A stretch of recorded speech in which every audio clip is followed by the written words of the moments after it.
জাতীয় নাগরিক party NCP দলগতভাবে এবং 11 দলীয় ঐক্যর সঙ্গী হিসেবে সেই ঐক্যের সাথেও একই সাথে আমরা আমাদের কার্যক্রম চালিয়ে যাব। আগামীকালকে থেকে আমরা প্রথমে গণসংযোগ কর্মসূচি শুরু করছি। কালার এক্সপার্ট ডার্ক স্যাপ এবং মাইল্ড অন হ্যান্ডস টেকনোলজি সমৃদ্ধ অরিক্স অ্যাডভান্স ডিটারজেন্ট পাউডার আপনার লন্ড্রি এক্সপার্ট। আমরা লিফলেট তৈরি করেছি বাংলাদেশের প্রত্যেকটা মানুষের কাছে।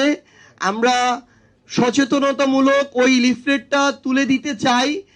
তাদের স্পষ্ট করে আমরা ওই জিনিসটা তাদের বুঝতে হবে এবং তাদেরকেও এটা নিয়ে আবার কথা বলা শুরু করতে হবে যে ক্ষমতায় এসেই বিএনপি কিভাবে তাদের জায়গা থেকে গণরায়কে অমান্য করছে, গণভোটকে তারা রীতিমতো ঠাট্টা করছে এবং জুলাই সনদকে তারা প্রতিনিয়ত প্রতারণা করছে।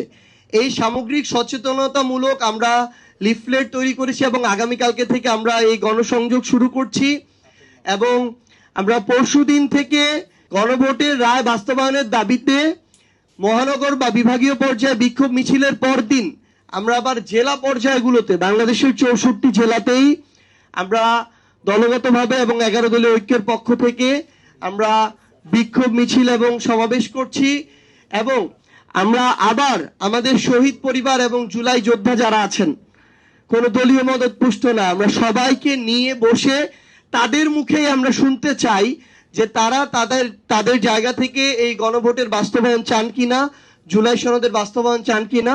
সো তাদেরকে নিয়ে আমরা একটি বড় ধরনের একটি কনফারেন্স এবং মতবিনিময় সভার আয়োজন করতে যাচ্ছি এবং এইটুকু আমরা স্পষ্ট করে বলে রাখি, জাতীয় নাগরিক পার্টি এনসিপি এবং 11 দলীয় ঐক্য যতদিন না এই গণভোটের রায় বাস্তবায়ন হচ্ছে এবং জুলাই সনদ বাস্তবায়ন হচ্ছে ততদিন পর্যন্ত সংসদে তাদের জায়গা থেকে কথা বলবে, রাজপথে তাদের জায়গা থেকে কর্মসূচি চলমান রাখবে।